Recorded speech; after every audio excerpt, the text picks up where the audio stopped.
de vivir o de relacionarnos para entrar en otra manera. La vez pasada, hablando de ese tránsito, de una manera de ser o de relacionarnos a otra, usamos el verbo salir. Y hubo una pregunta que me gustó mucho, creo que se llama Gilberto o Gildardo, no recuerdo bien, pero decía, ¿por qué tengo que salir? Y decíamos que realmente no tenemos que salir, más bien salimos cuando descubrimos algo nuevo o algo que nos atrae. Y no sé si puse este ejemplo, pero recordaba a Moisés cuando vive en el desierto, pastoreando sus rebaños. Una tarde descubrió una zarza ardiente que no se consumía y eso le llamó mucho la atención, de tal manera que se acercó a ver y ahí empezó la relación, le habló la voz que salía de la zarza y le dijo, descálzate. Entonces le fue llamando su atención, lo fue atrayendo, lo fue cambiando de condición. De hecho, a la hora de descalzarse tiene que aprender a pisar de otra manera, entrar de otra manera. Perdón. Y entonces, ese salir. Y juntándolo con la imagen de la casa no son las paredes, sino son quienes la habitan. Y en una relación, yo tengo que salir de mi casa para entrar a la casa de la persona a la que quiero o con la que me quiero relacionar. ¿Por qué salgo de mi casa? Porque tengo necesidad o gusto de salir a visitar a esa otra persona.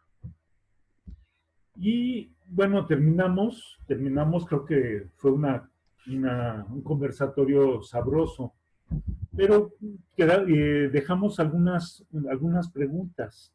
Una de ellas, recuerdo que era, ¿cómo me vivo dentro de mi casa? Y otra, entonces era ver ahí cada quien revisándose a sí mismo, cómo se va entendiendo, qué va descubriendo de sus relaciones, en sus cambios, cómo se va viviendo, cómo está en su casa. Y también cómo me siento cuando salgo de casa, es decir, cuando entro en relación con alguien, ¿qué me pasa?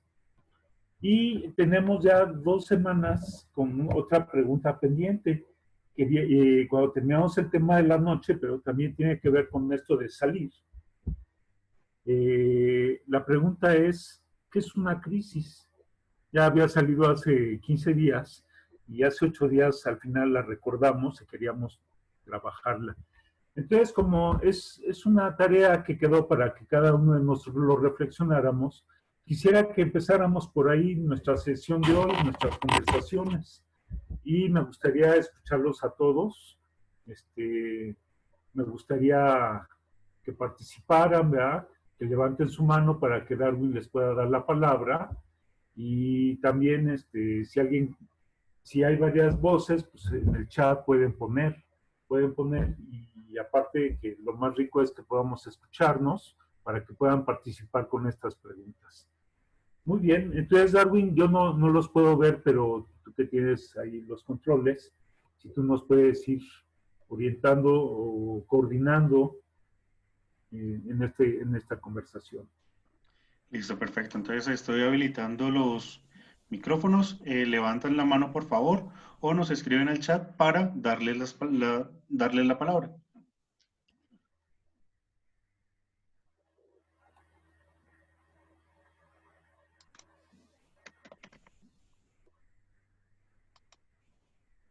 Anímense porque creo que es lo mejor de todo. La experiencia de ustedes, lo que en su propia experiencia descubren, y pueden cuestionarse o preguntar. Listo. Tenemos a Cristi Verduzco que nos acaba de levantar la mano. Ya la pongo. Por favor. Sí, Cristi. Sí, bueno, yo respondiendo a tu pregunta de qué es una crisis, para mí una crisis es un cambio, generalmente lo asociamos a algo negativo, pero cuando estoy en algún lugar en mi zona de confort y cambio de ese lugar, vamos a decir, pues de momento no llego a una parte nueva, algo a lo mejor que no conozco, y la crisis dura en lo que yo me acostumbro a la nueva situación o al nuevo lugar en donde estoy. Para mí eso es una crisis. No se me ocurre otra palabra, pero un cambio de un lugar a otro y en lo que me acostumbro a ese cambio. Sí, Cristi, muchas gracias. Muy bien, muy bien. ¿Alguien más que quiera comentar sobre la crisis? Yo, Sí, yo, Bere. bueno, yo considero la crisis como un caos, como como ese estado en donde precisamente hay desorden, hay incomodidad, hay, atendiendo a lo que decía Cristi, ¿no? Viene un cambio, pero está en desorden,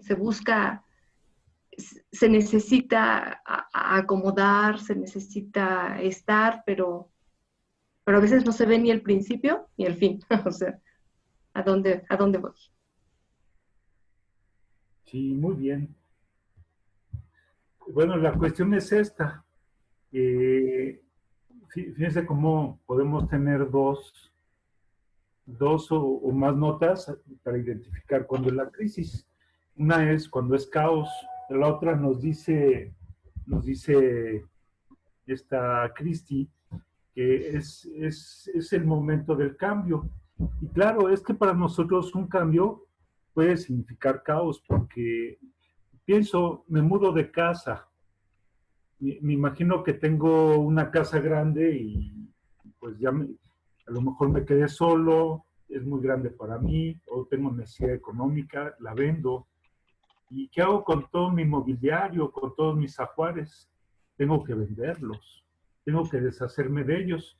Y eso para mí puede ser doloroso, porque tiene que haber un desprendimiento, pero también no solo de lo que me desprendo, a lo mejor hay cosas nuevas que no me satisfacen como antes, a lo mejor tenía una habitación grande, tenía una cama, pues estoy inventando, tenía una cama king size o matrimonial, y ahora mi nueva casa tiene una habitación pequeña, entonces tengo una cama individual y me siento muy limitado.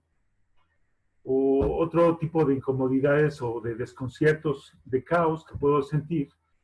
Imagínense la cocina, tuve que deshacerme, mi cocina era grande y tuve que deshacerme de muchas herramientas, muchos cacerolas o utensilios, vajilla, y a la hora de cocinar no encuentro las cosas. Entonces eso me puede poner en un estado de incertidumbre, un poco de confusión, y entonces todas esas cosas que va implicando el cambio. Eso es la crisis. Es decir, la crisis es todo eso que voy experimentando yo a la hora de experimentar un cambio. Esos desconciertos, esas dudas, o esos miedos, o esas pérdidas, esos duelos. Por eso nos parecen caos, pero no necesariamente. Y quisiera decir que la crisis es un estado interior, porque el desconcierto es subjetivo, o la inseguridad es subjetiva. Podemos decir que en la crisis yo siento como en caos, pero mis sentimientos. Y me gusta, Cristi, cómo lo dices, es cómo se me van asimilando o se me van acomodando los sentimientos mientras me acostumbro. Una vez que ya me acostumbré, se acabó la crisis, porque ya caí de pie en el nuevo orden. Pero en ese tránsito del viejo orden al nuevo orden sí experimento una inestabilidad, una inseguridad, un miedo, un desconcierto, etc. Esa es la crisis y es algo que se da dentro de mí. La crisis no es lo externo. Lo externo es el escenario donde voy experimentando esos estados interiores desconcertantes o de inseguridad. Eso es la crisis. Bueno, me pregunto si se comprende bien esto, y entonces me gustaría preguntarle si es así, ¿cuánto tiempo dura una crisis? ¿Cuánto tiempo dura una crisis? Bueno, mientras reflexionamos la próxima pregunta de Tomás, ¿cuánto tiempo dura una crisis? Carlota Iñigüez nos acaba de levantar la mano, ya la pongo al audio.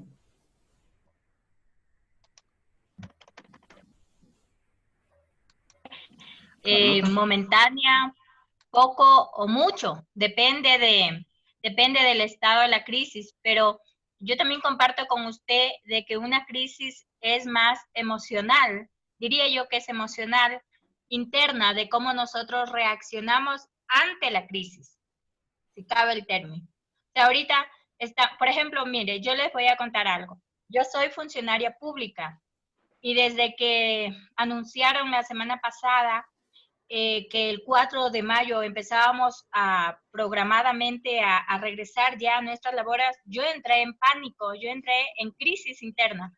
Me estresé, me deprimí, me enfermé momentáneamente, me sentí mal, estuve mal 2 días, hasta que yo misma, aparte de que todos los días yo rezo el rosario, bueno, hay un montón de actividades espirituales que yo me alimento, igual puedo hacer el tema de distraerme aquí en la casa haciendo cosas, inventando cosas en la cocina. Por ejemplo, yo no soy ama de casa, entonces yo estoy aprendiendo. Ahorita mismo estoy haciendo un capuchino de café de haba que me está saliendo muy rico, ¿no? Muy bonito, por ejemplo, ¿no? Entonces, o sea, yo creo que es emocional. Nuestro problema es cómo lo vivimos, ¿no? O sea, es como decir, el golpe viene, te estalla, y te cogió duro, te cogió, casi no te cogió, o te pasó rozando, ¿no? Entonces, en estas circunstancias en las que nos encontramos como pandemia, como universo, ¿no es cierto? Porque ya no podemos decir solo es el Ecuador o solo es Quito, o solo somos nosotros los que somos miembros del Instituto de Espiritualidad de los Padres Carmelitas. No, o sea, es la humanidad. Entonces, y cada cual tiene su propia forma de receptar ese golpe, esa crisis, ¿no? ¿Qué dice usted, Padre Tomás? ¿Cómo puede contestarme a mi situación? No, Gracias. muy bien. O sea, creo que está muy bien como lo vas planteando. De hecho, ahorita que te escuchaba, yo me acordaba, bueno, me acuerdo de un caso concreto de un personaje histórico que ya murió. No sé si se los puedo contar. ¿Se acuerdan de los campos de concentración? Hay un italiano que sobrevivió y escribió, y él cuando sobrevivió, todavía vivió un buen tiempo, y murió, no sabemos si se suicidó o fue un accidente, porque en su casa se cayó de la escalera. Pero él se llama Primo Levi. Probablemente hayan escuchado hablar de él porque es un gran escritor. Escribió una trilogía que se llama Trilogía de Auschwitz, y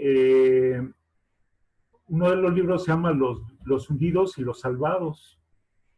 Otros, bueno, no me acuerdo bien de los otros dos, pero el segundo libro es muy interesante porque narra cuando ellos salen del campo de concentración. Y dice, no sé si era peor cuando estaba en el campo de concentración, como cuando tuve que regresar a Italia. Se tardó 1 año en regresar a Italia, porque no había manera, y luego los recibían en los ferrocarriles, pero no sabían para dónde iban, y a veces en vez de para el sur los llevaban para el norte y luego para el este, y luego de qué comían. Y entonces él se preguntaba mucho por el sentido de su vida, porque decía, quiero regresar a Italia, y si regreso a Italia, ¿a quién voy a encontrar? Y decía, ¿tendrá sentido? Y se sentía muy mal consigo mismo porque sabía que mucha gente buena murió. Y él sobrevivió, pero pues, no se sentía precisamente una persona buena, porque para sobrevivir tuvo que hacer muchas cosas.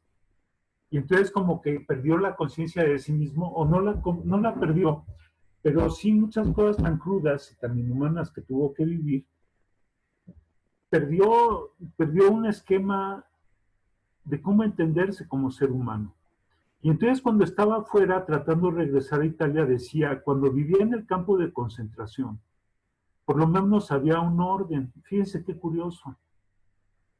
Había un orden, porque había mafia dentro del campo de concentración, también con los soldados, los soldados nazis, tenían sus corruptelas y ellos sabían cómo sobornarlos.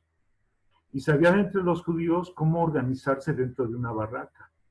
Y sabían que aunque fuera su condición tan dura, sabían que todos los días tenían un pan. Aunque comieran como animales porque no tenían cucharas, él dice cómo el ser humano ahí, en los campos de concentración, más que querer eliminarlos, lo que querían era mostrar al mundo que no eran humanos. Y entonces tenían gestos para deshumanizarlos. Fíjense qué cambio tan brutal. Y era durísimo. Pero en medio del campo de concentración es como si dijera que no hay un caos perfecto, siempre hay algo de orden. Y cuando estaba en el campo de concentración, además de ese orden, ellos tenían una esperanza de sobrevivir y eso le daba sentido en la vida. Fíjense qué increíble. O poderse entre ellos ser cómplices y sobrevivir, eso le daba un sentido en la vida. Pero cuando se acabó el campo de concentración, no podía comer si no robaba alguna manzana o un mendrugo de pan. Y no sabía dónde iba a pasar la noche. Y no sabía con quién se iba a relacionar al día siguiente. Y se vivía con una soledad extrema. Fíjense qué terrible.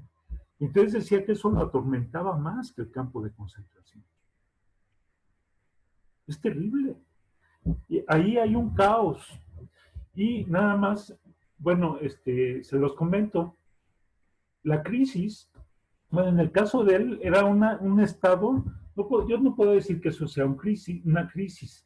Los que reflexionan ahora sobre los campos de concentración dicen que era un estado de excepción porque se hacía un microestado dentro del campo de concentración.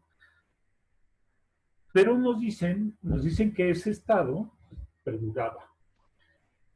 Fíjense cómo este hombre, dentro del campo de concentración, aunque había un caos, había un orden y aprendió a vivir dentro de él. Una crisis no es eso. Ya cuando yo entendí las reglas del juego y tomo una estabilidad, podrá ser caótico, podrá ser muy duro, pero eso no es la crisis.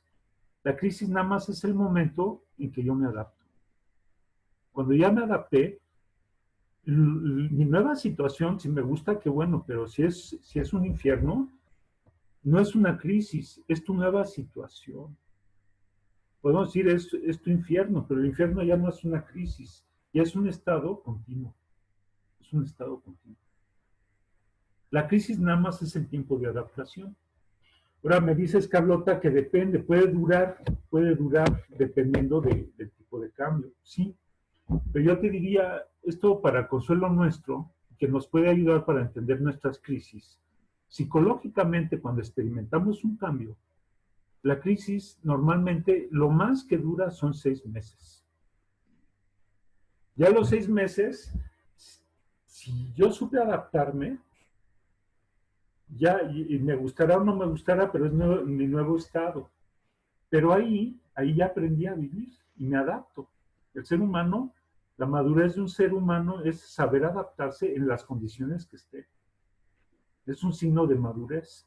Si no maduro, no es que esté en crisis, lo que pasa es que estoy inadaptado. Y entonces ahí nosotros debemos de tener mucho cuidado para saber discernir qué me está pasando, que me cuesta tanto trabajo adaptarme.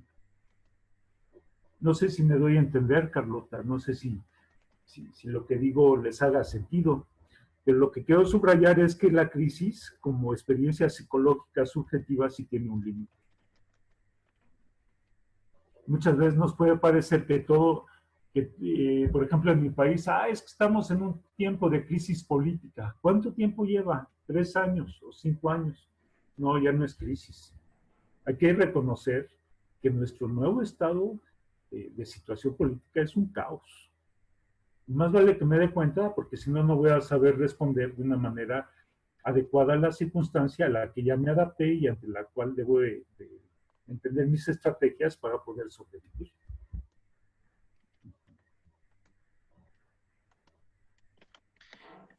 Muchas gracias, Tommy. Rebeca Peregrina también ha levantado la mano. Ya la pongo al audio. Rebeca, ¿puedes compartir? Sí, cómo no. No es Rebeca, es Gilberto, su esposo. Hola, Padre Tom. Buenas tardes. A ver, Padre, ¿me escucha, Padre Tom? Todo muy bien.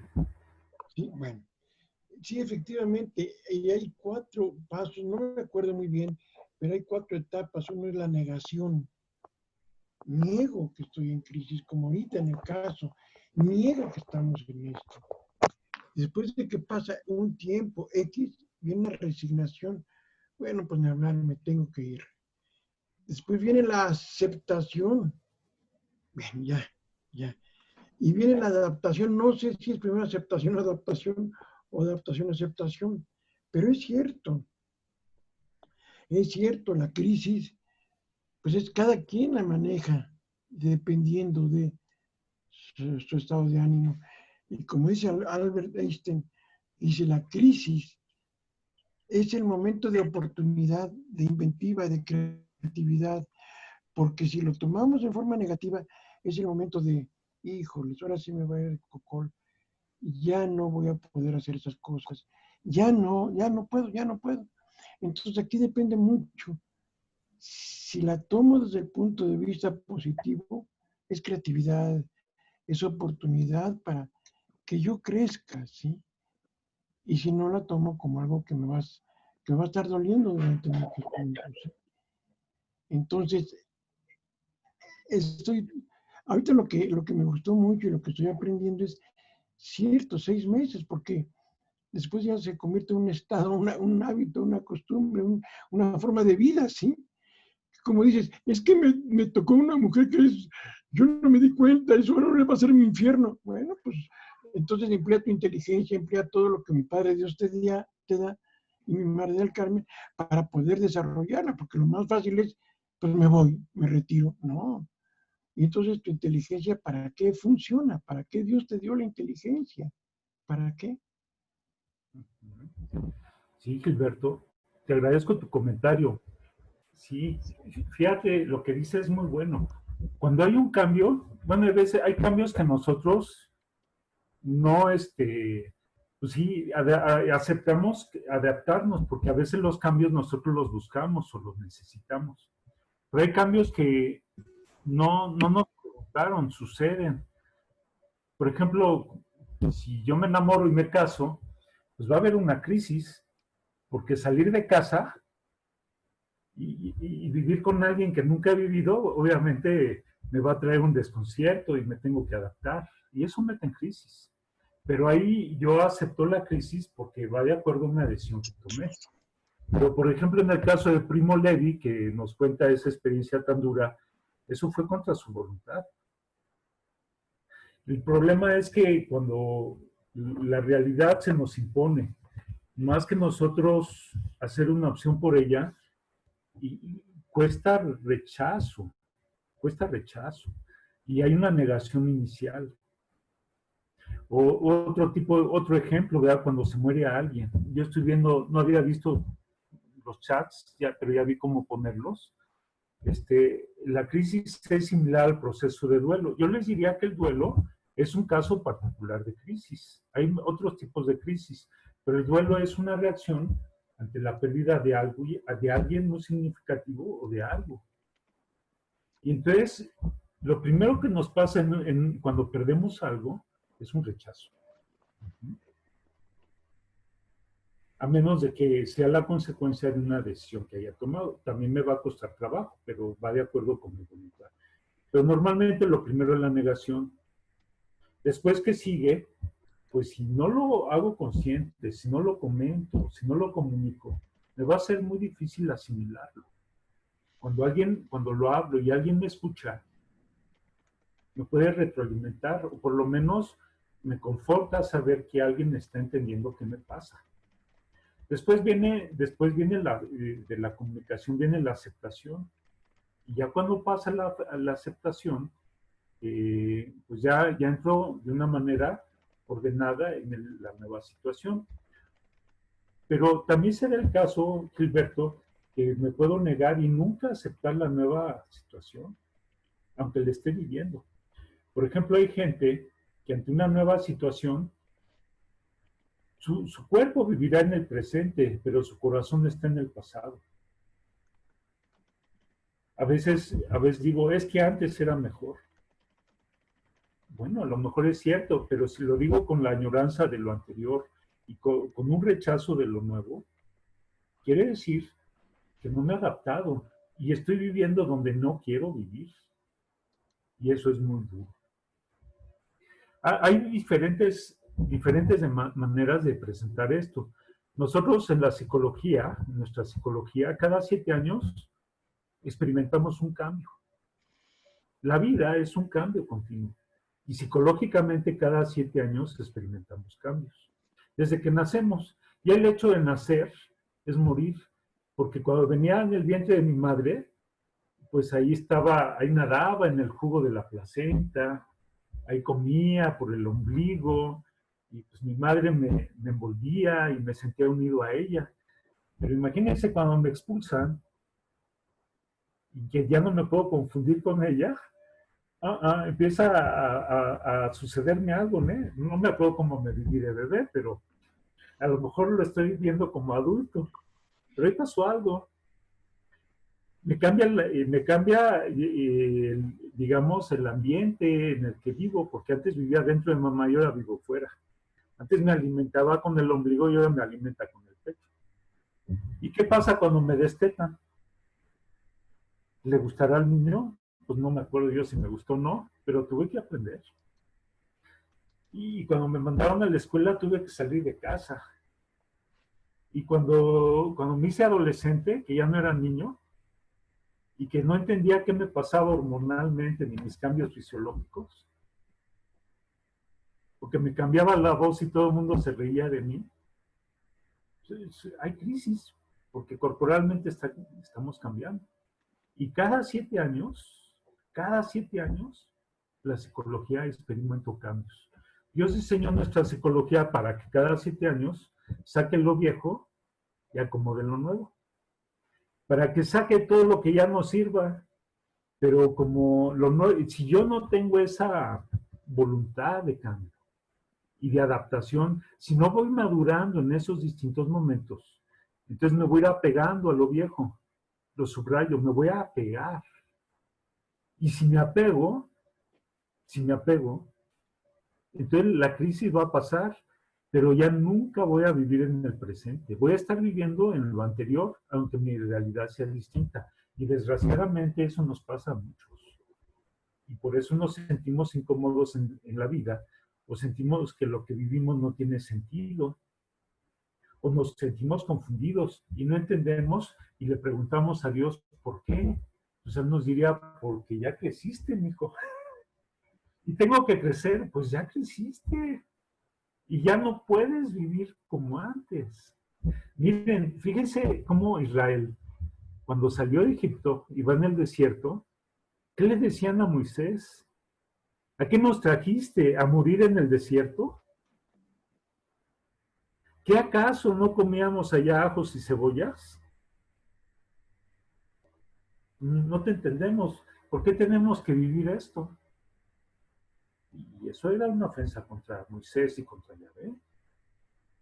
Y Yahvé tuvo que tener mucha paciencia para dialogar con ellos y enseñarles a caminar por el desierto con una nueva situación. La historia no acabó mal, pero a la primera generación, como nunca quisieron vivir en el presente por donde Dios los llevaba, que les parecía desértico, llegó el momento que dijo, no entra. La primera generación no entra, va a entrar la segunda. Y son imágenes bíblicas muy buenas para entender nuestra psicología.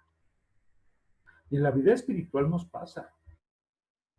La noche es tiempo, y en ese tiempo hay cambios. La vez pasada hablábamos como de la noche entramos a la oscuridad, y de la oscuridad luego vuelve a haber otro poquito de luz, noche. Quiere decir que la noche no es uniforme. Va descendiendo, se va oscureciendo, va profundizando, vamos descendiendo, como si bajáramos a nuestro infierno. Si yo no quiero, ahí sí, como es la relación con Dios, si yo no acepto esos cambios en mi vida relacional con Él ya no me puede madurar más en el amor que el hogar. Y si yo lo rechazo, me estanco. En esto San Juan de la Cruz es muy claro, es muy suave, pero fíjense, dice, ¿a quiénes les da Dios consuelos y todo eso? A los principios. Y algunas personas incluso les puede hacer gracias extraordinarias. ¿Por qué? Porque no haya otra manera de sacarlos de cómo se vivían antes. Los va trayendo. Pero una vez que ya dieron el paso, les empieza a secar esos gustos o esa manera de relacionarse con él. Y él dice, en esas primeras etapas, como si Dios les diera su leche materna. Pero ellos no quieren vivir el destete. Así empieza el primer libro de la noche. Los tiene que bajar del pecho de la maternidad de Dios. Y entonces se ve que por ahí alguna dirigida le dijo, no estoy de acuerdo, si Dios si no me lo quisiera dar, entonces ¿por qué me lo da? Y dice, mire, yo creo que Dios ya le hizo las mercedes que necesitaba para ayudarla a madurar y a cambiar. Pero usted, en vez de buscar a Dios, se quedó con esos consuelos y se apegó a ellos. Y como usted no tiene voluntad de cambiar, Dios tampoco la puede llevar adelante. Y como ya sabe Dios que usted no quiere seguir adelante, por no dejarla sin nada, le sigue dando esa lechita materna. Pero de ahí ya no va a crecer, si no se desapega de esas mediaciones. Dice qué interesante. Y muchas veces, cuando Dios nos mete en la novedad de la relación con Él, como nos engolosinamos en el estado presente o en el inmediato anterior, nos apegamos, aunque sea algo espiritual, ya no crecemos. Y entonces ahí no nos estamos dejando guiar por Dios, sino por nuestro gusto. Y entonces salir de mí mismo, salir de mi casa, es salir de mi gusto, de mi contento, para entrar en la novedad de Dios y confiar en Él. Y por eso le llama noche. Pero la noche es Dios que me está cambiando. Lo que yo sufro, experimento, son mis resistencias al cambio. Y como no nos damos cuenta que eso es subjetivo, no me doy cuenta que eso es subjetivo, le echo la culpa de mi sufrimiento a la bondad de Dios que me está cambiando y adaptando a lo nuevo. Nos hacemos unas confusiones y nos podemos quedar estancados ahí. Bueno, se los comento para que también pues, tengan el ejemplo espiritual y además lo podamos asociar con el concepto de noche que estamos trabajando. Y como la noche no es el sufrimiento, es una necesidad de una resistencia a ese cambio que pues necesariamente vamos a experimentar y dependiendo de nuestro desapego, de nuestra capacidad de respuesta, de nuestra madurez o de nuestra voluntad de cambio y de dejarnos conducir por Dios, así es como lo vamos a vivir. Y sí experimentamos crisis. Perdón, alguien quiere decir algo, ¿verdad? Estoy viendo aquí también lo de los chats. Adelante, quien quiera la palabra. Sí, Tommy, está Rosy. Ahí para Rosy, ya le pongo al audio. Sí, Rosy, bienvenida. Sí, gracias, Tommy. Bueno, aquí me llama la atención que se maneja lo que es la crisis de duelo. Desde luego que una crisis de duelo en forma inicial va a tener una crisis, pero la emocional es la crisis de ansiedad ante cualquier situación, cualquier evento del cual no estamos preparados. Entonces, lo primero que es una crisis es la ansiedad ante lo desconocido o ante una situación crítica que no es parte de nuestra vida diaria. Y lo del proceso de duelo, bueno, pues esto sobre todo está relacionado con las pérdidas, con una pérdida de cualquier situación, que también cuando se pierde la seguridad, primero va a ser una crisis de ansiedad y posteriormente ya se va a ir viviendo las etapas del duelo, que sí, primero es la después va a ser la ira, la aceptación, antes la depresión y al final la aceptación. Entonces, ¿cuánto dura una crisis? La crisis de ansiedad, que es la inicial, pues esa va a durar dependiendo del ser humano, dependiendo de la madurez que tenga o del conocimiento que tenga de sí mismo y sobre todo la actitud que tenga ante la vida, ¿no? Sí. Muchas gracias. Y eso lo dices con respecto del duelo, ¿verdad? Sí, las 4 etapas que estaban mencionando no son parte de la crisis, sino ya es parte del duelo ante una pérdida mayor, ¿no? y la crisis es el estado inicial.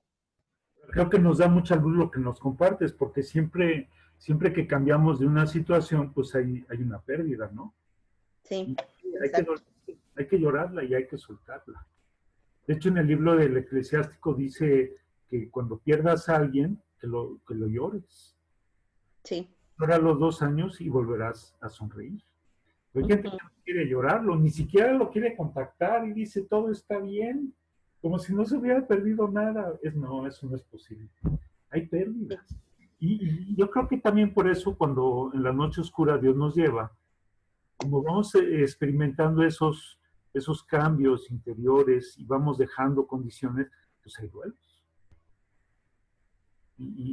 Sí, nos duele. Claro. Y bueno, aquí ya sin responder ahorita, sin dejar la pregunta abierta, podemos hacer esta pregunta, ¿es lo mismo el dolor que el sufrimiento? Y ahí lo dejo, si quieren después lo retomamos, porque creo que también puede iluminar. Pero fíjense qué riqueza de este tema de la crisis. Tomás, hay una pregunta de Rebeca nuevamente que dice, ¿las expectativas no satisfechas también forman parte de la crisis? Bueno, claro, o sea, estos estados subjetivos son de acuerdo a como vamos entendiendo, como vamos amando y como vamos teniendo expectativas. Ajá. Y bueno, este es tema de antropología, ¿no? A ver, yo cómo entiendo mi vida. ¿Mi vaso está medio lleno o está medio vacío? Es una manera de entender. Ahorita que nos pone aquí Darwin la lámina esta. A ver, ¿cómo nos entendemos a nosotros mismos? ¿Soy bueno o soy malo? Muchos de nosotros decimos que somos pecado, ¿no? A lo mejor estamos en pecado, pero lo que somos, aquí dice, a la mitad dice, porque aunque es verdad que el alma, fíjense, está desordenada, pero estar no es lo mismo que ser un desorden. No digo soy enfermo, estoy enfermo. Todo lo que es en castellano estar, el verbo estar es transitorio. Pero lo que soy, eso siempre permanece. Entonces dice, es verdad que el alma desordenado en cuanto al ser natural está tan perfecta como Dios la creó. Fíjense qué contundencia de afirmación. ¿Cómo me ve Dios? Como Él me creó. ¿Cómo me hizo? Como lo más puro de mi ser. Me hizo bello. Digo, pues es humildad. Me hizo bello, me hizo bueno. Me hizo como Él. Esa es mi naturaleza. Entonces, por mi ser natural, estoy tan perfecto como Dios me creó. Pero en cuanto a mi ser de razón, y aquí entiéndase cómo me pienso, cómo me siento, cómo me imagino, cómo me voy entendiendo a mí mismo, en cuanto a mi ser de razón, estoy feo, abominable, sucio, figura, creo que debería decir feo, y con todos los males que aquí se van escribiendo y muchos más. Porque en los cambios, lo que nos queda claro no es lo que soy, sino lo que tengo.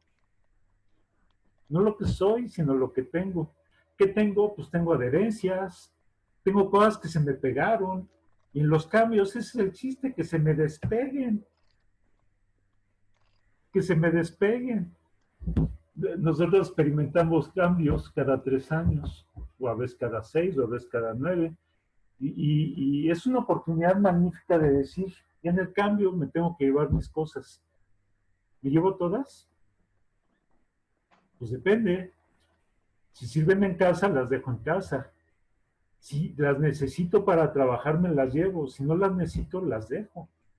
¿Por qué ando cargando todo? Son adherencias, ¿verdad? Son accidentes. Si me sirven, llévatelo. No te sirve, déjalo, porque te vas a cargar.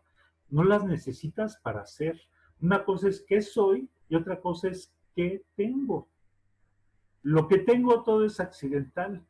Y todo lo que es mi ser de razón, lo que está diciendo es cómo me entiendo, cómo me siento, cómo me quiero, cómo me imagino, cómo me recuerdo o cómo me proyecto en el futuro. Pero todo eso es accidental, es contingente. Lo que soy es que siempre soy su hijo muy amado. Y eso, esa condición, nadie ni nada me la puede quitar. El problema es que no me doy cuenta, o sea, mi ser de razón no se da cuenta de eso y entonces me experimento mal. Y juzgo mal de mí mismo o a las personas. En el tercer libro de la subida dice, ¿por qué amo a una persona?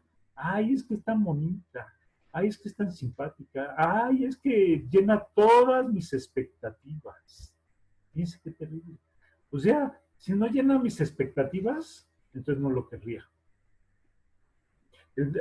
Ayer domingo, en la lectura de Lucas, ya ven, era el texto de Maús. Cuando Jesús muere, ¿qué murieron? Murieron las expectativas de los discípulos. ¿Por qué?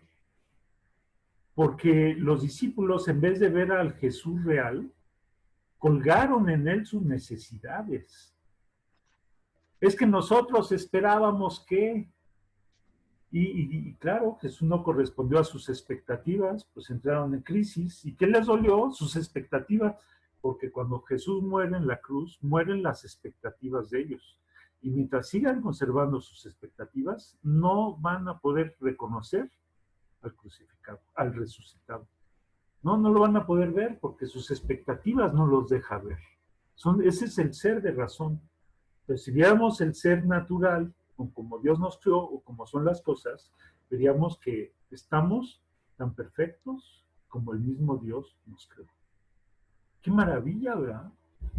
Incluso eso nos cambia nuestro autoconcepto. ¿Quién soy? No le preguntes a nadie, pregúntate tú. Y no te juzgues por tus accidentes, ni por tu edad, ni por tu oficio, ni por tu vestido, ni por tu talla, ni por tu simpatía, sino quién soy, no qué tengo. Darnos cuenta de quién soy a lo mejor implica desapegarme de esos viejos conceptos. Y entonces, eso también duele. Cuando alguien me dice cómo se experimenta en mi trato, a lo mejor me derriba lo que yo pensaba. A lo mejor yo me sentía una persona muy amable y muy simpática y me dice, pues ¿sabe qué? Es que cuando usted me trata así, me hace daño. Qué terrible para mí, pensando que soy un santo. Y hay que desapegarse, y eso, bueno, para conocerme mi ser natural, no es lo que yo, no con el rostro que yo estoy maquillando, ni la imagen que estoy construyendo de mí mismo, sino como Dios me ve.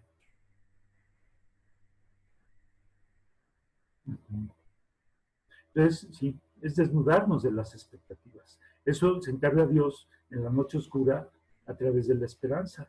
A través de la esperanza va a hacer que nos olvidemos de nuestras expectativas. Y eso también nos mete en crisis.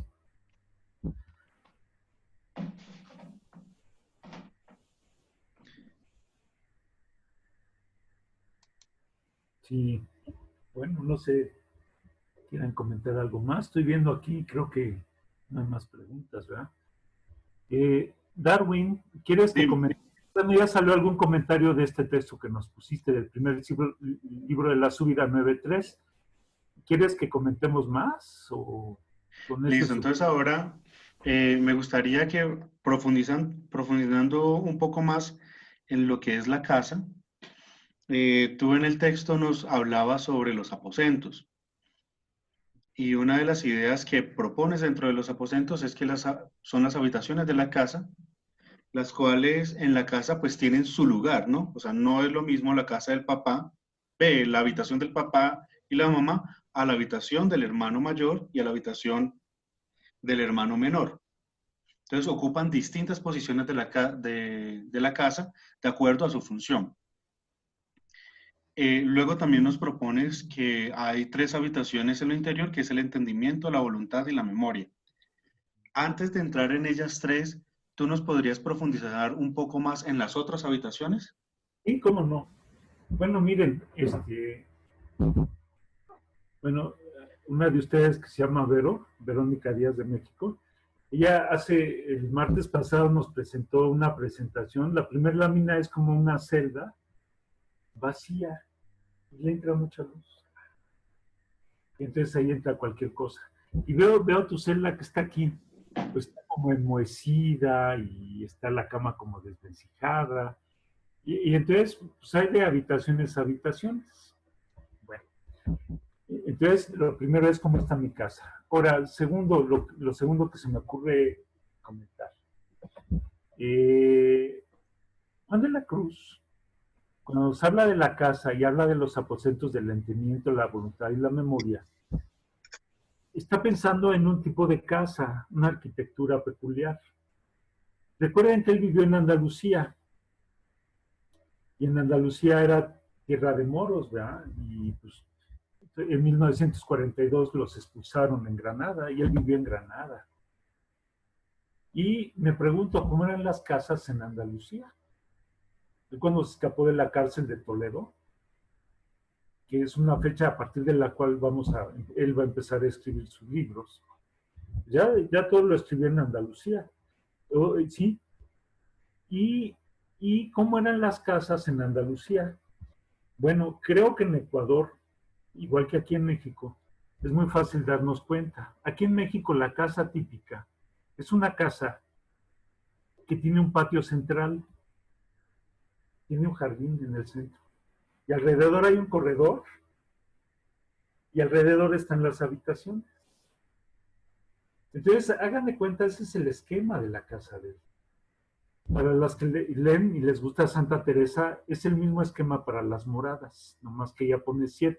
Vamos a pensar entonces un modelo de una casa concéntrica. Una casa concéntrica. Entonces, digamos, fuera de la casa es el exterior, pero lo inmediato ya dentro de la casa que nos relaciona con lo exterior son los 5 sentidos. Vista, tacto, gusto, olfato, y bueno, los 5 sentidos, ¿no? Y luego hay como un corredor donde hay sentidos internos. En la filosofía escolástica manejaban por lo menos 4.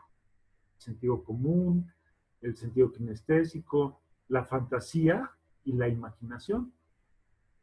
Son como los sentidos externos, pero la diferencia es que puedo percibir o reflexionar a partir de ellos, pero en la ausencia del objeto. Por ejemplo, con el sentido del olfato puedo sentir el olor de la rosa.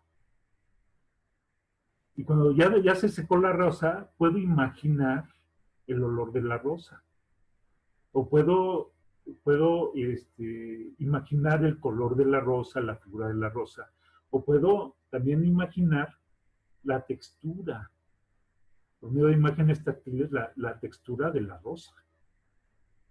Entonces eso sería esa imaginación, y combinar todas esas imágenes como ahora hacemos en la computadora, que pegamos imágenes y vamos componiendo cuadros, esa es la fantasía. Bueno, Juan de la Cruz lo explica al revés, pero así no. Entonces es un corredor y comunica una parte más interna. Entonces vienen como 3 capas concéntricas de afuera hacia adentro. El entendimiento, porque de los sentidos externos entran a la imaginación y de ahí se van al entendimiento. Luego una capa más interna, una región más interna que es la voluntad. De la vista nace el amor. El amor es una operación de la voluntad. Y todo lo que me afecta, de ahí afectividad, afecto, algo que quiero pero me afecta positivo o negativamente, todo lo que conocí con el entendimiento y me afectó en la voluntad, todo lo guardo en la memoria. Entonces podemos decir, la memoria viene siendo como un sótano, o no sé, ¿cómo le llaman? O el ático ahí arriba, ¿no? La cuestión es que es una parte muy interior, porque es donde guardo las cavas de los vinos. Y Juan de la Cruz va a decir que luego, más internamente, es el hondón del alma.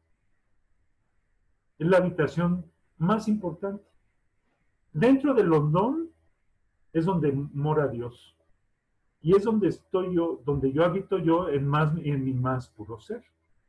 Y ya saliendo de esa habitación, pues subiendo o yéndome hacia afuera, pero dentro de la casa, paso por la memoria, por mis recuerdos, la voluntad, mis sentimientos, mis afectos, mis quereres, el entendimiento.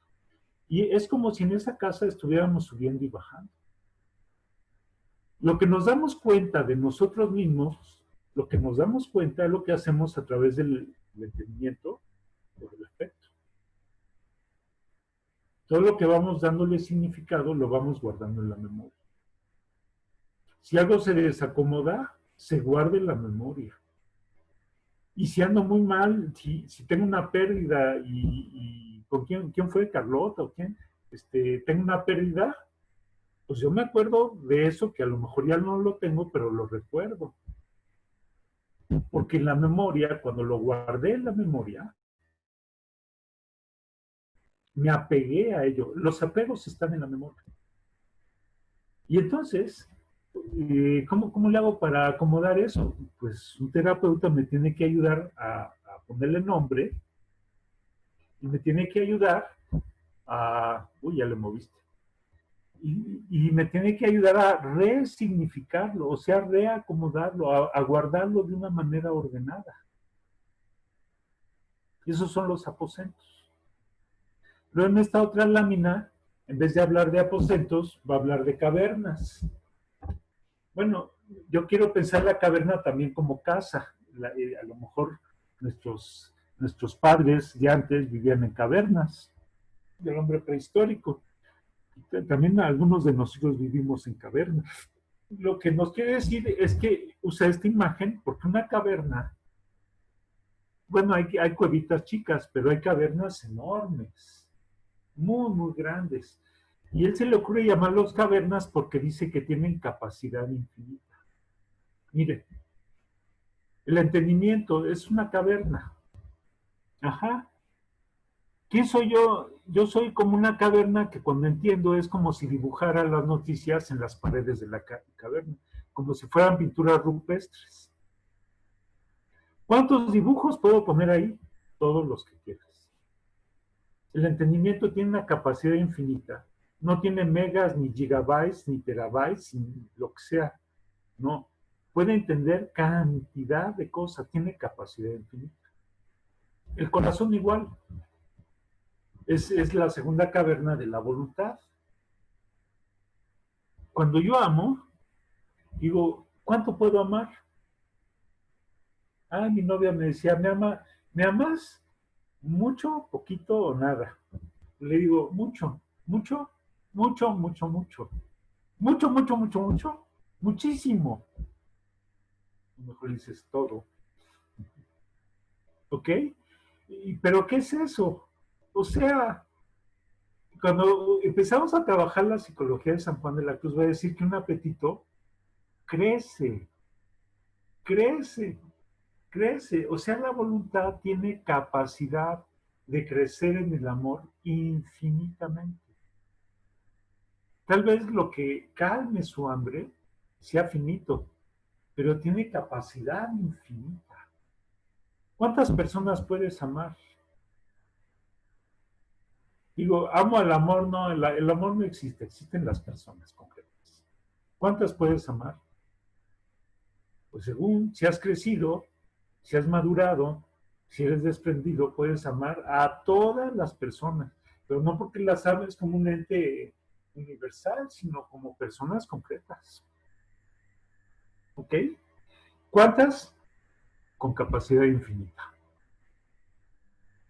Y la memoria, ¿verdad que nunca deja de crecer la memoria? Yo tengo 60 años, bueno, pues cuando tenga 70 voy a tener 10 años más de memoria. Pero ¿cómo le haces? No, esa es mi capacidad. Y no me tienen que, como las máquinas, la memoria RAM, uno de ustedes que creo que me está viendo, Rodolfo, le puso, mi memoria RAM era de 2 megas, me la hizo de 10 megas. Dios no me tiene que cambiar el chip. Tengo capacidad infinita. Y tengo la capacidad de reacomodar todo lo que sucede dentro de estas cavernas. ¿Por qué cavernas? Porque son como habitaciones, pero está señalando que tienen capacidad infinita. Y bueno, él va a decir que aquí no, en el número 18 no lo ponemos aquí porque más bien ya es para hablar cómo se llenan. Dice, las cavernas, mientras más grandes, más hambre tienen, ¿verdad? Sí. Porque dice Juan que el corazón, esto es en Cántico 9:6, el corazón humano no puede tener contento si no tiene posesión. O sea, si no se siente lleno. Si yo les preguntara qué es estar feliz, ay, estar en la plenitud. ¿Qué quiere decir estar en la plenitud? Estar pleno, estar lleno. Fíjense cómo las cavernas no se llenan. ¿Cómo voy a estar pleno? Pues me dio capacidad infinita para que cuando tenga una hambre infinita, la llene de un manjar infinito. Ya entendieron la malicia, ese manjar es Dios. Entonces, miren, esto es muy bonito porque yo amando a las personas, voy entendiendo. O yo amando a las personas, las voy llenando y voy entendiendo la grandeza de la comunicación y de las relaciones interpersonales. Y me van a humanizando. Pero ¿quién me puede llenar? Pues solo quien tiene capacidad infinita de llenarme. Entonces en el trato con Dios, Él me va llenando. Y en el trato con Él estoy aprendiendo a relacionarme con los demás. Y así es como se van llenando estas cavernas. Ajá. Como ven, son explicaciones, pero no son explicaciones, son más bien como símbolos o metáforas para ir entendiendo cómo funciona nuestra psicología. Y cómo el símbolo de la casa se vuelve una imagen, así como una casa está habitada y tiene espacio y se acomodan o se desacomodan las cosas y se guarda lo más significativo. Como es mi casa, la puedo ir acomodando, o si me descuido, o si la descuido, se me puede ir desacomodando. Y de esa manera de tratarme, o de tratar al que me visita, o cuando yo visito a alguien, en esas maneras de trato es como voy encantando o voy desencantando esas relaciones. Y esa es la casa, y esas son los aposentos, y esas son las cavernas. Y lo que realmente nos está diciendo es que esos aposentos son esas capacidades humanas, psicológicas, por medio de las cuales nos relacionamos, que son memoria, entendimiento y voluntad. Y que realmente el contenido de ellas es accidental. Lo que voy aprendiendo de ellas, por ejemplo, una persona, ¿qué es lo primero que veo de ella? Pues veo su gracia, su donaire, sus canas, le admiro, etcétera. Pues sí, ya tengo una noticia de ella. ¿Pero es eso ella, esa persona? Pues claro que lo es, pero lo que define a esa persona no es eso. Entonces, esto es lo que voy descubriendo en el entendimiento, la memoria y la voluntad que voy guardando en la memoria. Son como noticias que son como huellitas para entrar en el hondón de esa persona. Y es donde nosotros, en la vida espiritual, cuando experimento a Dios, Él me enseña cómo distinguir lo accidental, lo pasajero de una persona, como la edad. ¿Cuántos años tienes? Tengo 60. Es accidental, ayer tuve 50. Mi edad no me define. Sin embargo, tengo edad. ¿Pero quién eres? Pues fíjate si estoy bien cocinadito o no.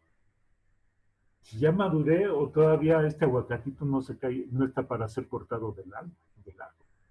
O sea, me sirven como huella para darme cuenta del misterio de la persona. Es otra manera de hablar del hondón del alma, el misterio. Eso que no se conoce, pero que se va revelando a través de estas manifestaciones que podemos ir captando a través de nuestras potencias naturales, de memoria, entendimiento y voluntad. Son como la entrada, son como como las partes de esa casa concéntrica que nos van acercando al jardín, que es el hondón, donde está la fuente. Bueno, hablé mucho, perdón.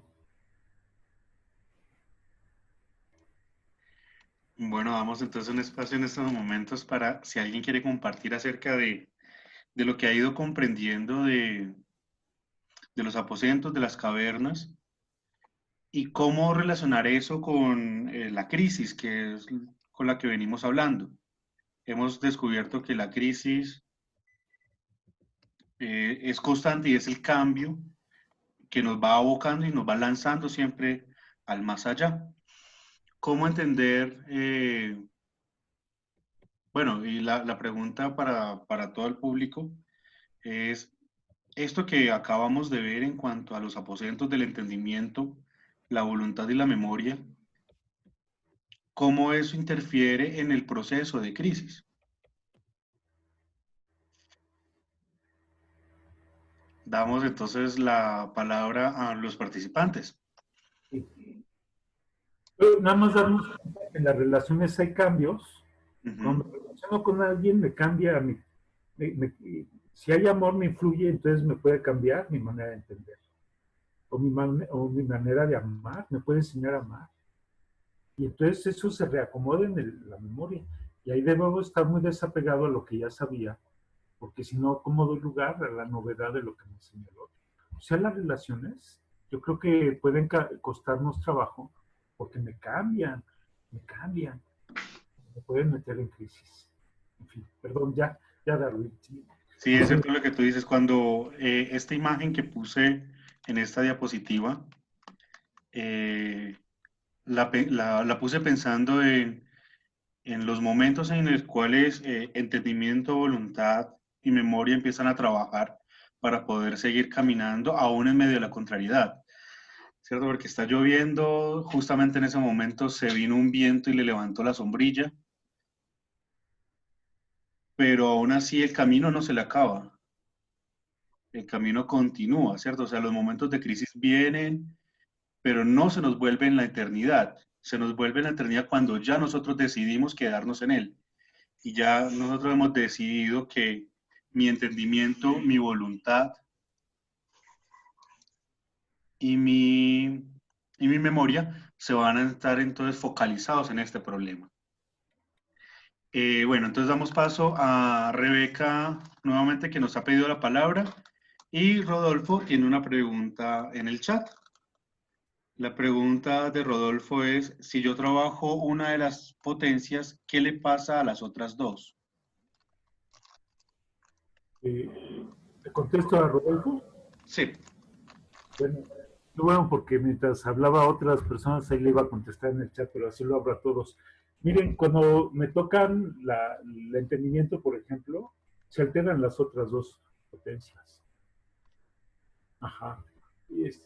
Sí, lo que pasa es que las potencias, en realidad, es una manera de analizar al ser humano.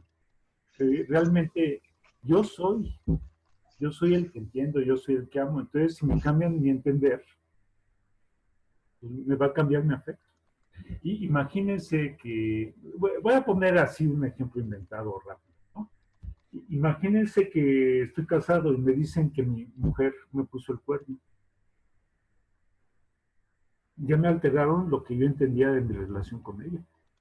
Y en el momento que entiendo algo nuevo, me cambia. Si me dicen que se fue con otro, porque me es infiel, voy a sentir muy mal. Entonces ya alteraron también mi voluntad. Cambia una y cambia todo lo demás. En una casa lo que sucede en una habitación repercute en las demás. Ajá. Me modifica. Sí, a ver, si estoy un poco violento y llega alguien y me da una palmadita, me altera, me afecta corporalmente, pero también me afecta afectivamente. Cuando oímos música, la música nos altera nuestros sentimientos y así todo. Y esto se puede ver muy bien en la oración. Cuando tengo una experiencia de Dios en la oración, Dios altera. A lo mejor no sé qué pasó en la oración, a lo mejor me aburrí, a lo mejor me emocioné, no importa cómo me sienta en ese momento, pero puedo ver que hay efectos. Dios puedo estar ansioso y me puede dar paz. Puedo estar enojado y me puede dar mansedumbre, qué sé yo, ¿verdad? Me puede alterar. Digo, gracias, Señor. Como cuando hablo con alguien y cuando me escucha, pues como me sienta, pero me salgo con un bienestar, porque la persona me escuchó. Entonces sí cambia, sí cambia. Por lo general nos gusta estar bien, porque es incómodo estar mal emocionalmente, siempre nos gusta estar bien. La resiliencia nos ayuda a superar la crisis, gracias. Pues es muy cierto, yo les diría que Dios quiere que esté bien emocionalmente.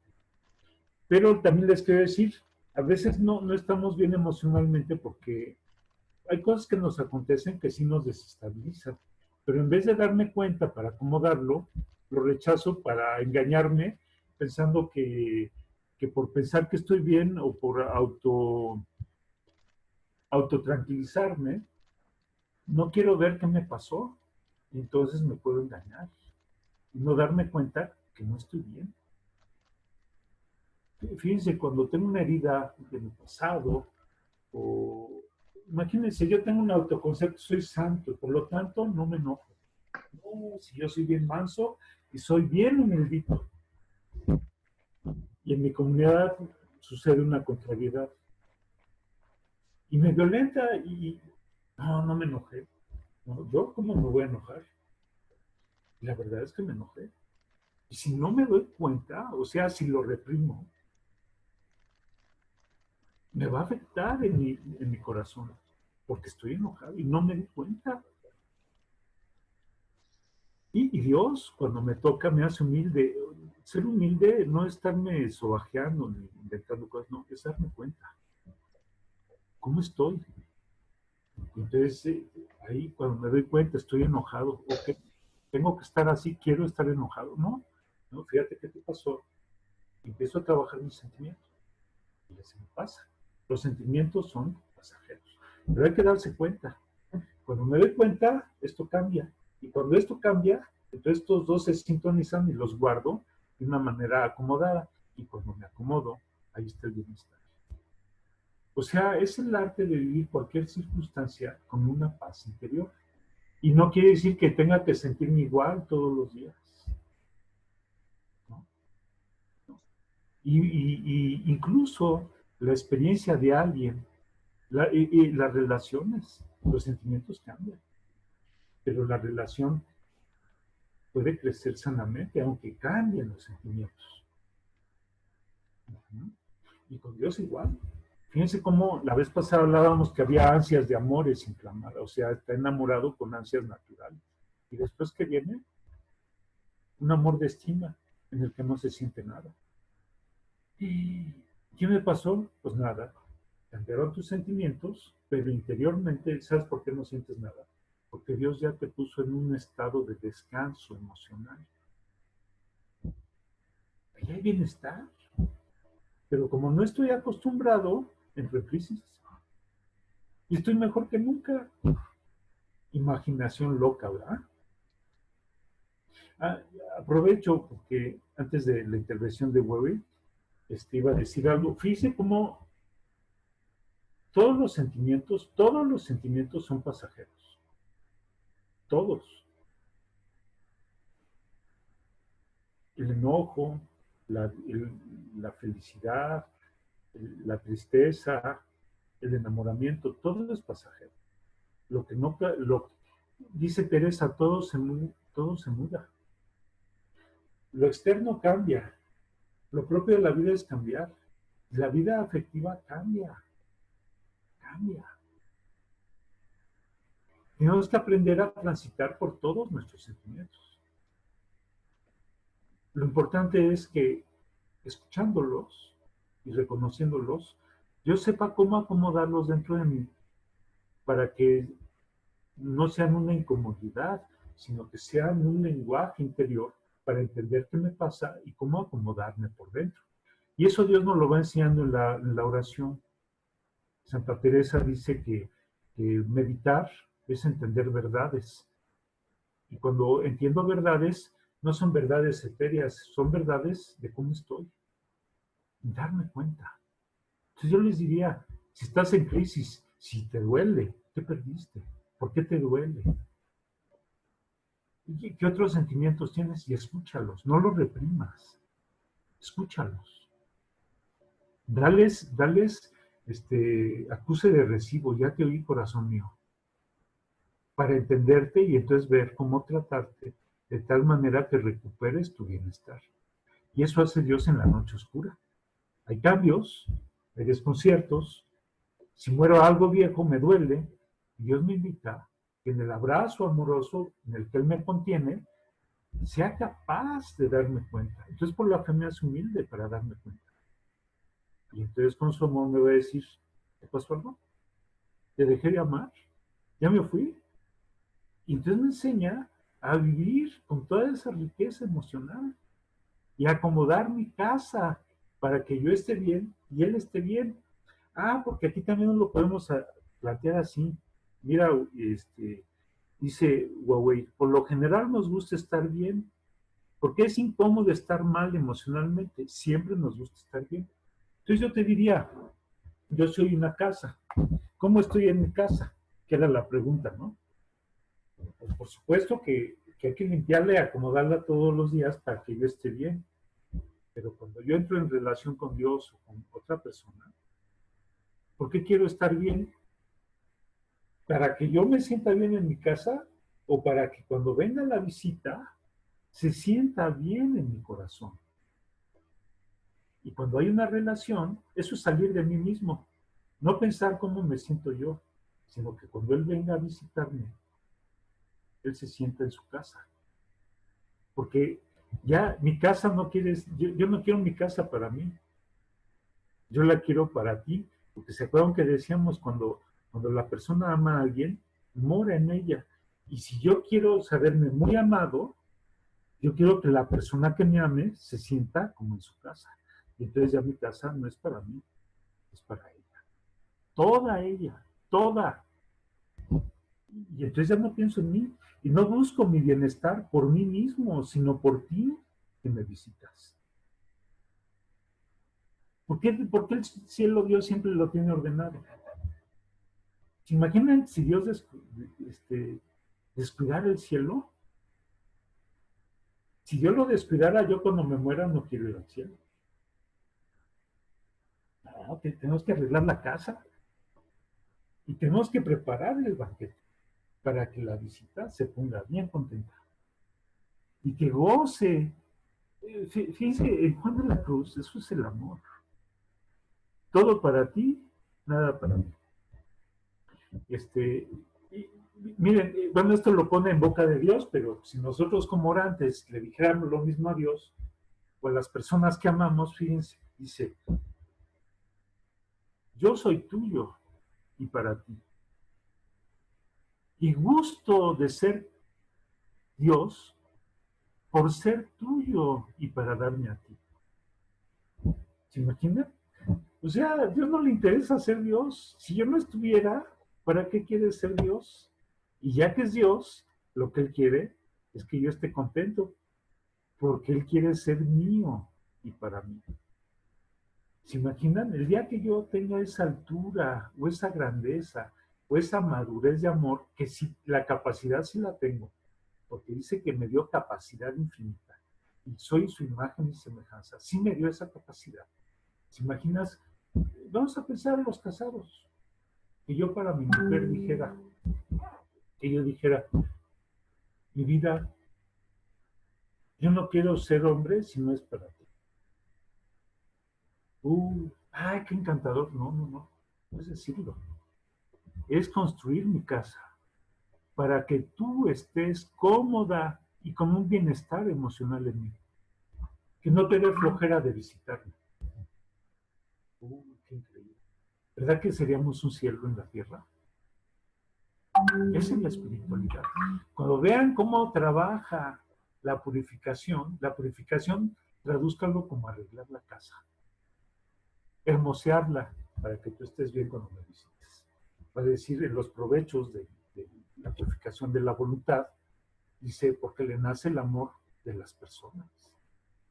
Y le queda una gracia y un donaire, pero no es para que se contemple en el espejo y diga, es que ya alcancé la felicidad como si fuera para mí. No, estoy bien para que cuando me visites estés tú. Eso es fantástico, y eso es humanizador, esa es la espiritualidad. ¿Cómo entrar en un trato con Dios?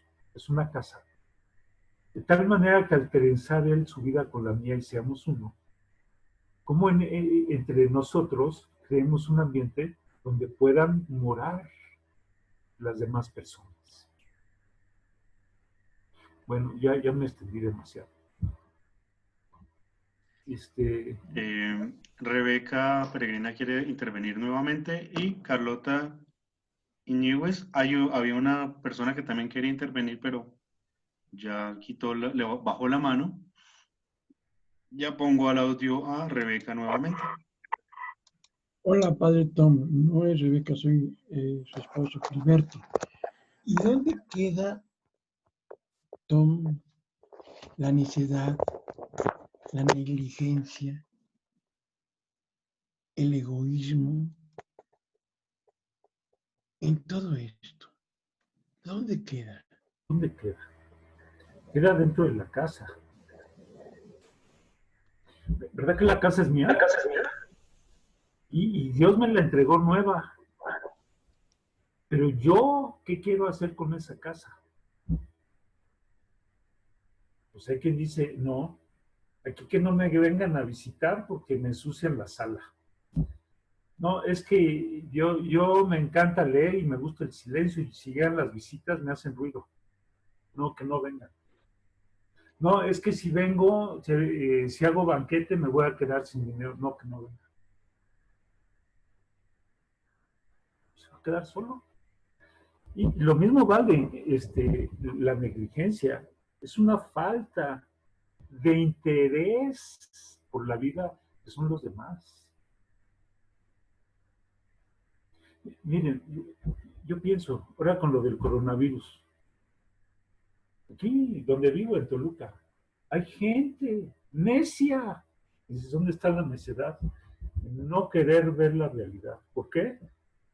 Porque no me da la gana ser casa nueva. No quiero, no me da la gana. ¿Por qué? No sé. No sé qué estoy entendiendo, qué estoy viendo. Pero por supuesto que cuando oro, cuando estoy con Dios, por medio de la fe Él me ilumina para ver la realidad.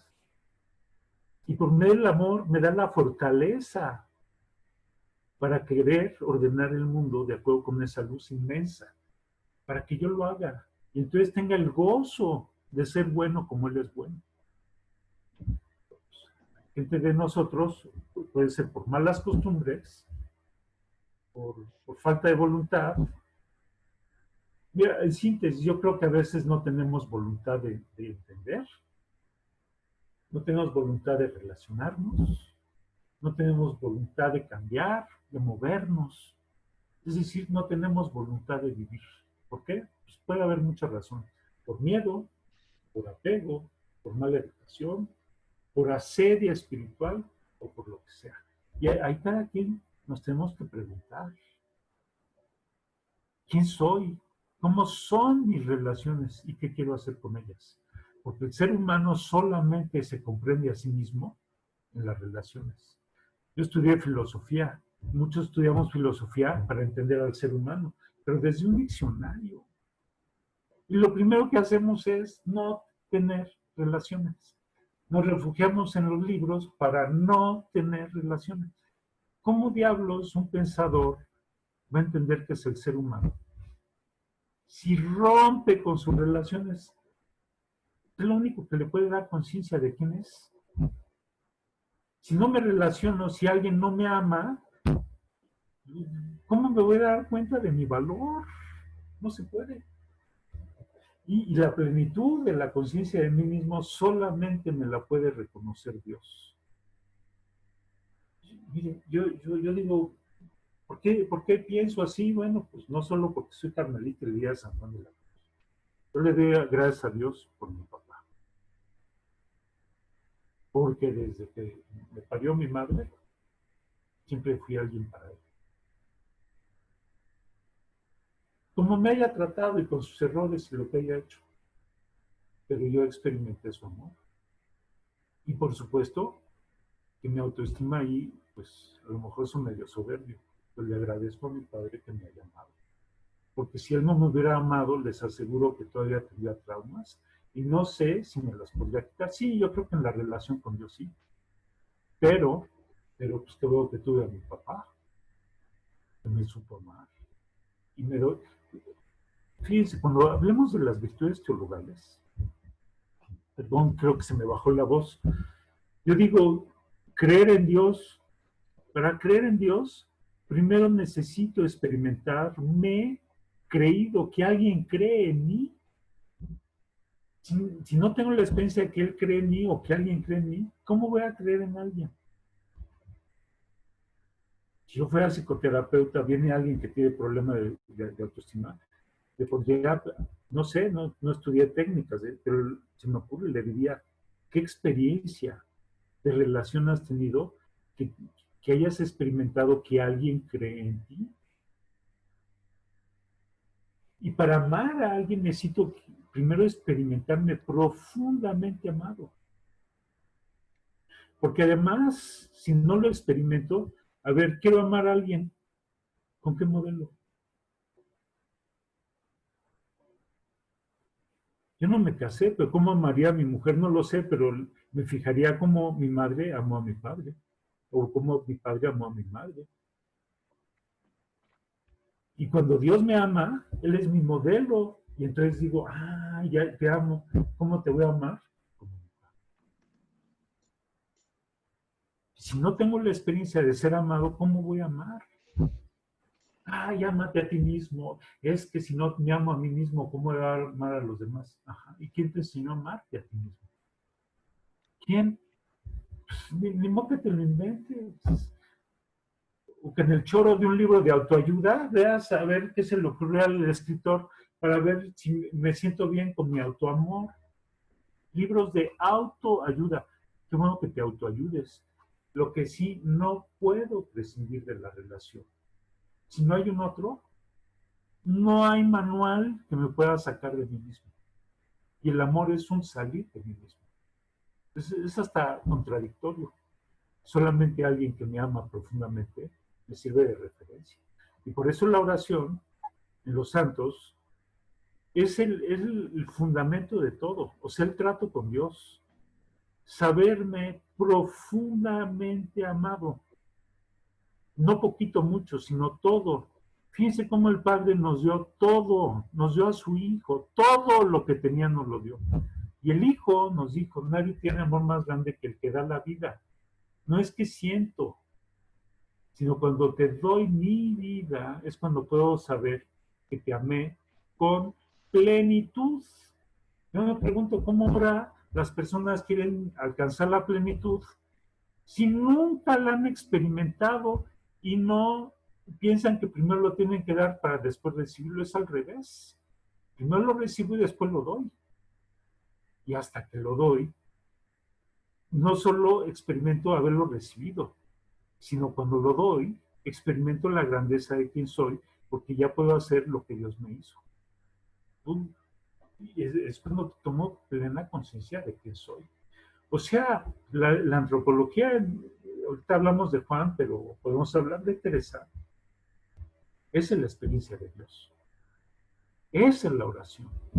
No necesariamente un momento de capilla, sino llegar a esa profundidad de la experiencia, de la relación.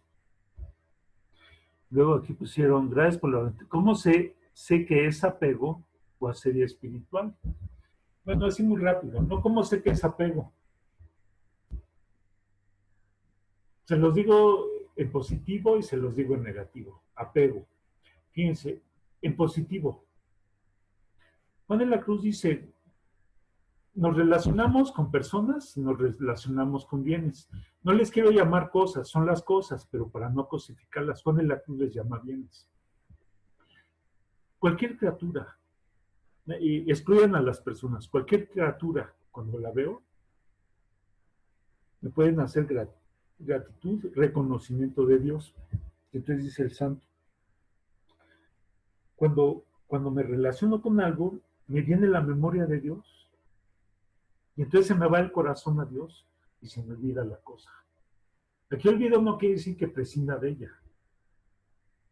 No es necesario. Y dice Juan de la Cruz, cuando eso sucede, no solamente puedo, sino que debo relacionarme con esa cosa. por el efecto que es llevarme a Dios, porque para eso Dios lo creó. Y entonces no hay apego. Con las personas, a ver si no se espanta.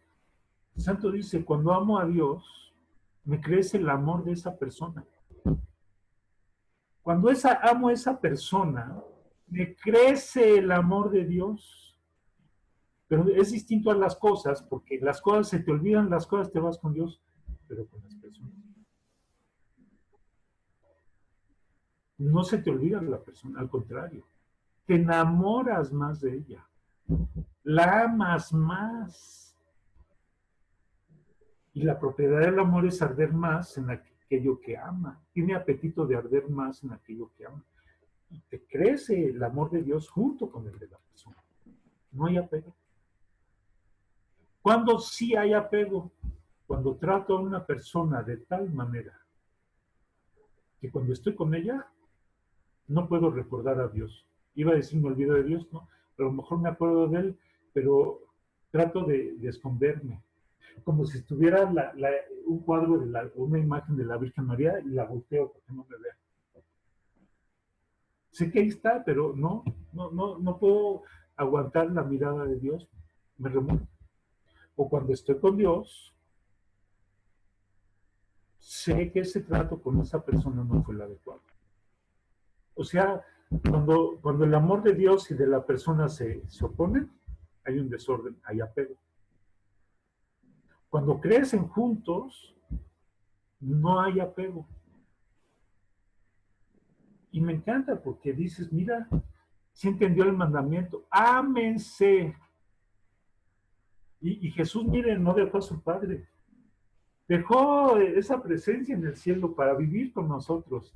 Pero, ¿nos cambió el Padre por nosotros? No. Nos amó y en nosotros amó el Padre. ¿Y cuántos? ¿1, 2? La Magdalena estaba enamorada y él le correspondía de una manera. Todos. Y les dice, sean uno. Y ámense como yo los he amado. Para que donde yo esté, estén ustedes. O sea, ¿ven? No podemos separar el amor de las personas del amor de Dios. Si lo haces, temo que, bueno, pues apenas estás descubriendo la espiritualidad. O en su defecto, estoy utilizando la espiritualidad para evadirme de las relaciones puras, sanas y santas que Dios quiere que tengas. Por miedo a relacionarse y por no querer crecer en el amor. Se los digo de Santa Teresa, este amor puro espiritual es el que yo quiero que ustedes se profesen. Nunca, usen esos dos criterios con las cosas. Veo algo, me crece el amor de Dios, ya está. Ahora, ¿se te olvida Dios? Cuidado, hay apego. O si pierdes esa cosa y te duele, no de que tengas duelo por la pérdida, sino porque no te entiendas, te entristezcas existencialmente de eso, pues te diría, ya te apegaste. O si no puedes vivir sin esa cosa, pues ya te apegaste. Y con las personas, te crece el amor de Dios, crece junto. ¿Ya? Fíjense, Dios no opone, Dios integra. Todo, tienes capacidad infinita, todo lo puedes acomodar en tu casa. Nada más acomodarlo por orden. A cada cosa darle su lugar. Inclúyela, intégrala. No la opongas, porque si no, entonces se te va a dividir el corazón. Y ahí tus sentimientos te pueden avisar. Yo cuando traiciono esa conciencia me entra violencia, por ejemplo. O me entra remordimiento. Dios, por la fe me activa la conciencia. Aguas, no vas bien. Y me queda claro que por ahí no hay camino. Ya decido yo si quiero o no quiero. Lo que hace la noche, que es de fe, me ilumina para poder ordenar esas cosas. Dios me va guiando por medio del amor y de la fe. ¿Cómo vivir esas relaciones? Como son nuevas, pues son de noche. Entonces, estaban las preguntas, ya no las puso a crear. ¿Qué es la crisis? Perdón. Ya son las 7, ya tenemos que cerrar. ¿Qué es la crisis? Ya dijimos algo. ¿Cómo hablar de la crisis en la noche? Bueno, podemos decirlo así, la noche nos puede producir crisis, porque en la noche, como va cambiando el tiempo, va cambiando la manera de ver, pues tenemos que ir renunciando a estados anteriores y eso puede tener sus vuelos, porque ahí Dios me está desapegando de cosas, porque me está cambiando que vienen mejor. ¿Para qué la crisis? No, la crisis es un efecto, no es algo que buscamos para qué, más bien es un efecto, sucede. Cuando dejo algo y lo quería, lo valoraba, pues me duele dejarlo, y pues bueno, eso es crisis. O cuando dejo algo y llego a algo nuevo, pues no encuentro las cosas, siento inseguridad. Esa es la crisis, es un efecto, no es algo que yo me lo proponga. ¿Puede haber esperanza en la crisis? Claro. A ver, una cosa es que entre en crisis porque no se cumplieron mis expectativas, y otra cosa es que tenga esperanza. La esperanza no son expectativas. La esperanza es que tengo un destino que tiene que ver con una promesa que Dios me hizo. Por ejemplo, Abraham, deja tu casa, deja tu padre y ven a la tierra que te mostraré. ¿Cómo es la tierra? No lo sé. ¿Por dónde voy a pasar? No lo sé. ¿Qué implica? No lo sé. No sé nada. No tengo expectativas. ¿Pero por qué lo hago? Porque tú me llamaste. ¿Qué significa? No lo sé. No hay expectativas. La esperanza es la confianza sostenida en la memoria, fiándome de que Dios me dio una palabra, la suya. Quiero que la conozcas. Ven a morar en mi casa. Es como Isaías, traigan a los hijos, a mis hijos, a los que formé para mi gloria. Esa es la promesa. ¿Por dónde me lleve? No lo sé. Y ahí se rompen todas las expectativas. Cambios, crisis, esperanza. Sin esperanza yo creo que no tendrían sentido los cambios. Pero nada más no lo confundan con las expectativas. Ok. Bueno, Tomás, muchas gracias por este compartir y muy acertado pues en estos momentos para poder primero acercarnos al santo, porque el santo tiene una figura muy desfigurada, valga la redundancia, porque hemos confundido y como tú nos lo has explicado, la noche primero la hemos equiparado a la crisis y peor aún la noche la hemos equiparado a momentos de depresión. Y es como entender que la noche es el proceso para encontrarme con Dios. Es la entrada para poder encontrarme con esta noticia amorosa que es Dios mismo que se nos va revelando gratuitamente. Y bueno, con el compartir de hoy cerramos fue así como a grosso modo, la parte de la antropología y la persona humana en San Juan de la Cruz. Pero eso no significa que ya se acaba aquí el tema, porque lo que continúa dentro de nuestro proceso es cómo diagnosticar a los principiantes para que van introduciéndose en la noche. Ya hablamos de la noche, el sentido de la noche y la simbología de la noche. En estas últimas dos clases hablamos de la persona humana que se va introduciendo en la noche. Ahora lo que nos propone Tomás es comprender el diagnóstico de estos principiantes que empiezan a caminar en esta noche. Entonces, en las próximas clases estaremos hablando acerca de este diagnóstico y primero que todo despejando la duda de quiénes son los principiantes. Siento que es muy importante porque a veces nos meten en los principiantes como si fueran ya avanzados o como si no tuvieran nada que ver o no conocieran del camino. Entonces la primera duda con la cual nos vamos a enfrentar la próxima clase es el principiante, según el proceso que llevamos.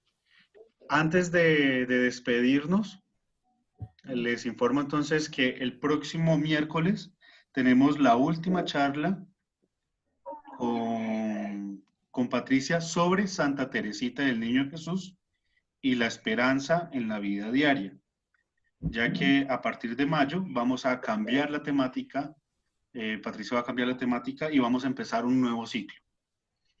El miércoles a las 10 de la mañana. El próximo sábado a las 5 de la tarde vamos a abrir un ciclo de conferencias sobre el discernimiento en el proceso de pérdidas.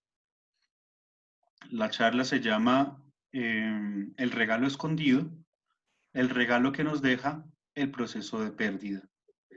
Vamos a estar enviando la información por los medios, la clave y el número de la reunión para poder agregarnos ese día. Hoy también se nos vence la clave que tenemos con Tomás, la que llevamos constantemente hasta ahora. Entonces, para estar muy pendientes en la próxima invitación que vamos a enviar, porque el número cambia y la contraseña cambia. ¿Listo? Entonces, para estar muy pendientes, cuando les llegue la invitación, estar pendientes de, en la parte de abajo, va a aparecer el número de reunión y la nueva contraseña. ¿Listo? Y no siendo más con estas recomendaciones de logística, quienes necesiten o quieran tener el video del día de hoy o los videos anteriores, nos escriben al WhatsApp. Ya escribí por el chat el teléfono. Va a estar grabado durante una semana. A la semana va a volver otra vez a borrarse. Van a borrarse para poder tener espacio para las siguientes charlas y los siguientes compartir que vayamos a tener. Muchas gracias por participar. Muchas gracias, Tomás, por todo tu conocimiento, por querer compartir en este momento con nosotros un poco más sobre San Juan de la Cruz y acercarnos a esta figura que ha sido, caricaturescamente hablando, no es un santo pobre, sino que se ha convertido en un pobre santo malinterpretado. Entonces, abriré los micrófonos para todos para despedirnos de Tomás y los esperamos entonces el próximo miércoles o el próximo sábado, o el próximo lunes con Tomás. Bueno, muchas gracias a todos por participar. Gracias, Tom. Gracias a todos. Gracias a todos. Gracias, Tom. Gracias y saludos muy amables. Marcelo. Dios le pague, Dios les bendiga, Dios le pague por compartir esas maravillas. Gracias. Marcelito, hasta luego. Que Todos. tengan una feliz noche. Buenas noches. Todos. Gracias. Buenas noches. Dios le va a ayudar a mí. Hasta luego a todos. Gracias, Tomás. Gracias, Padre. Chao a todos. Gracias. Que Dios les bendiga. Bendiciones a todos. Gracias, Tom.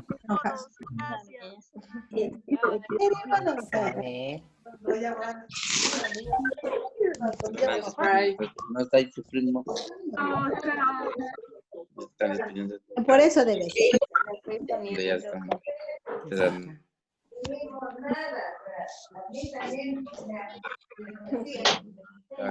¿Cómo se llamaba su primo? Andrés Moreira estaba ahí. Sí.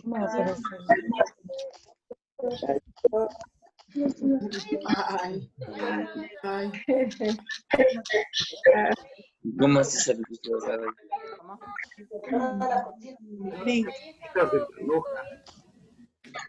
Adiós. Al Marcelo era todo. Nuestra familia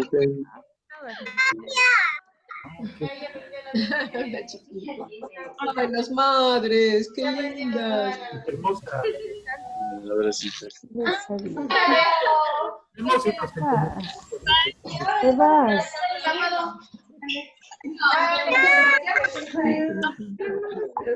Gracias, Tom. Sebastián. Anchita. Gracias. Ere. Gracias. Gusto verlos. A la próxima.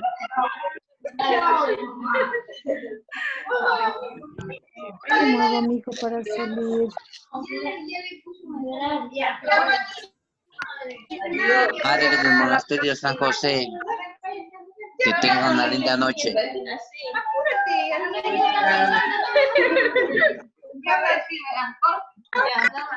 presidenta de la federación no está, ¿verdad? Yo soy Nancy, esposa de Jorge Roballo. Ah, muy bien. Y Pequito del Carmelo. Gracias. Ven rápido, dime cómo puedo salir. Les vemos. Es que no está, pues no me sale ninguno de esos para poder salir de la reunión. ¿Vero está su hija? ¿Es tu hija, Vero? ¿O de María Isabel? Es mi sobrina, padre. Se llama Tatiana. Ah, muy bien, Tatiana. Mucho gusto. Hola. No salgo y siguen ahí hablando. Ya.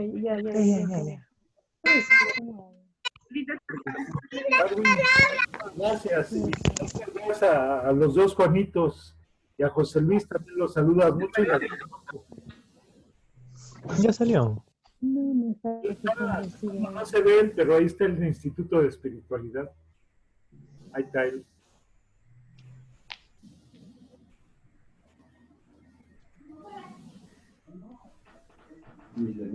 Bueno, entonces, hasta luego. Muchas gracias por participar. Gracias, Tomás. Y estamos en contacto. Muchas gracias. Gracias al instituto. Gracias. Dios los bendiga.